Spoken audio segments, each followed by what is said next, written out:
As He far as might. He might get a lot of actual runs. We'll see if he actually passes the ball.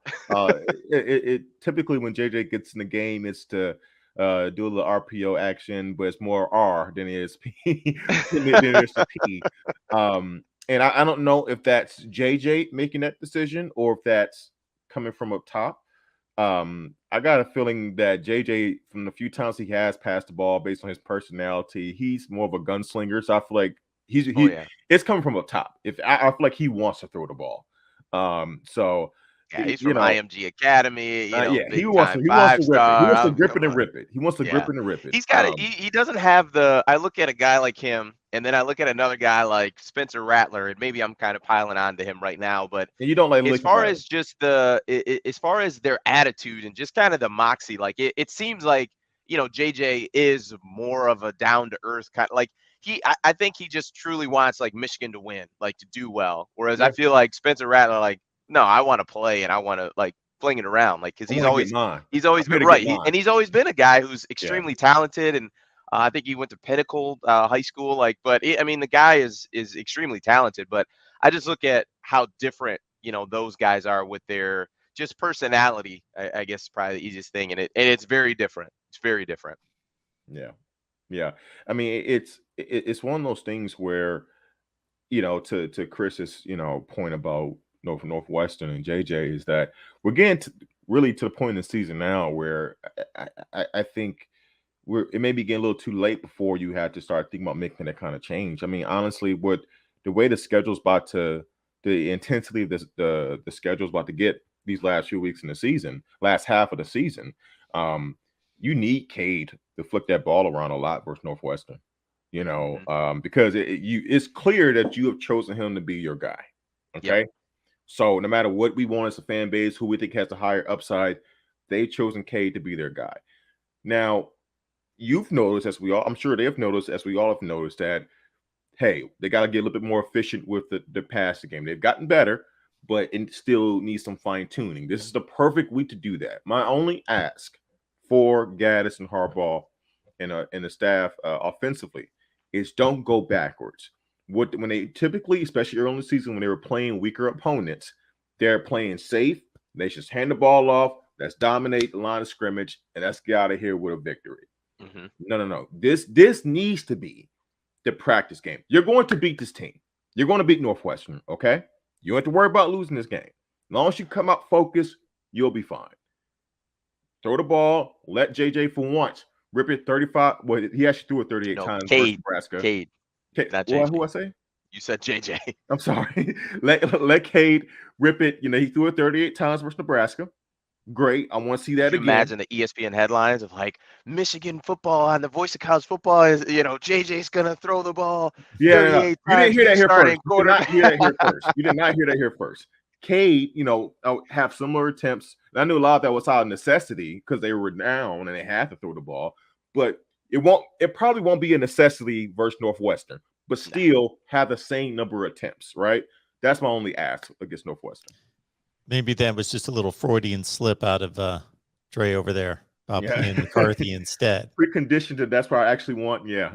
Here's two scenarios that come to mind that relate to this situation between McNamara and McCarthy. Would be the one we just saw play out at Iowa for Penn State.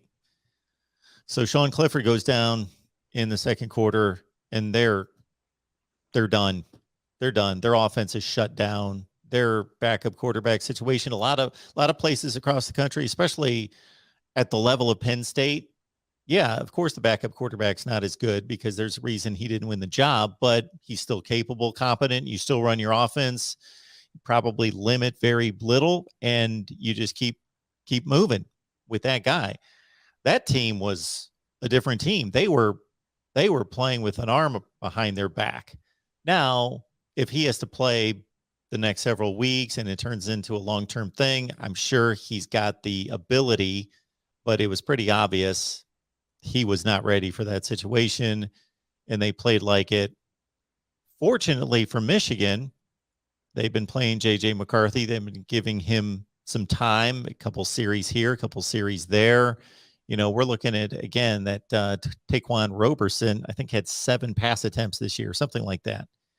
They just didn't play him, to where I think as a Michigan fan, you would feel pretty confident if JJ did have to take it over, that, hey, there might be a bit of a drop off in regards to him just not having the reps, but he's shown.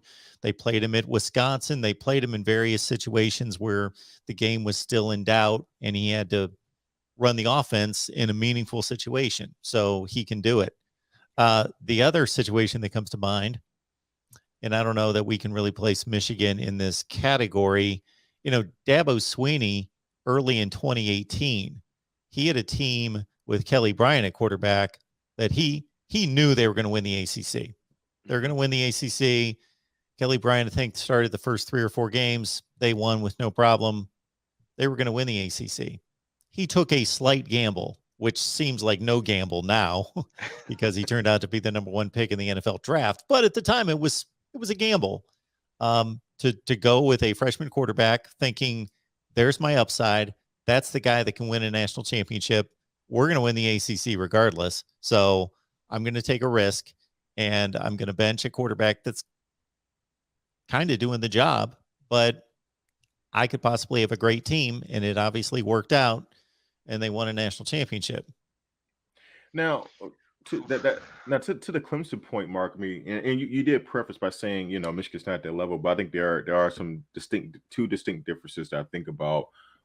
One, I think the previous year before that, there was a full burden of proof, a whole season burden of proof of how far Kelly Bryant could take them. I think they made it to the college football playoff with Kelly Bryant, and they lost against Bama in the semifinals. They scored 6 points. Yeah. Right. Yeah, and so it was clear. I think there was a clear after a full season that what he could do, and it's still it's still very good. We know this guy, he can get us to the college football playoff.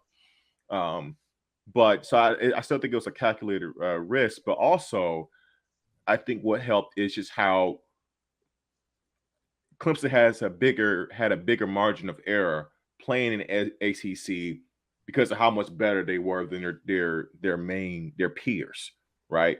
I think Michigan doesn't have that luxury. For one, they don't have a full burden of proof to really know. I still don't think we quite know what Cade is yet. And this is just a thought. This is a thought in my head, and I want you guys to let me know if you think this is off base. Are these perceived limitations of Cade due to actual physical limitations, or are they a product of Michigan not getting the repetitions in earlier in the season, right? And is this a product of not? I don't want to say rust, but more just rhythm and timing. I think it's more.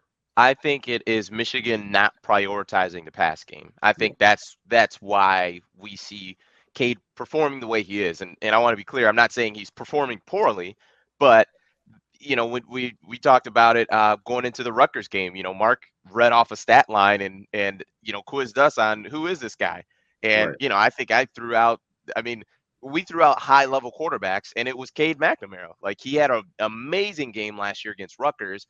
So I know that it's possible, but it's just Michigan. I think that's the part of Harbaugh that hasn't fully evolved and taken that next step. Is although he's getting better with it, he is such a safe head coach. He just is. And there's safety in running the football, especially when you're really good at it, like Michigan is. I think you mentioned Dre. He's they're in the top 10. Yeah. So I think that's what it is. It's just not a prioritization of the pass game, and I think it would be very at this level, relatively easy to do for a high level offensive coordinator. How about that? Obviously not easy for me, but for a high level offensive coordinator to mix in. I don't think it's crazy to have 6 or 7 pass attempts in the first quarter for a quarterback. And that can be sprinkled in relatively easily. I just don't foresee it being such a burden that, that sometimes Michigan seems to make it. I think it's something that, you could definitely do off of play action, and it doesn't have to always be super aggressive that you're throwing the ball 50 yards down the field. It could be, a play action, a simple 10-yard out, a flood route.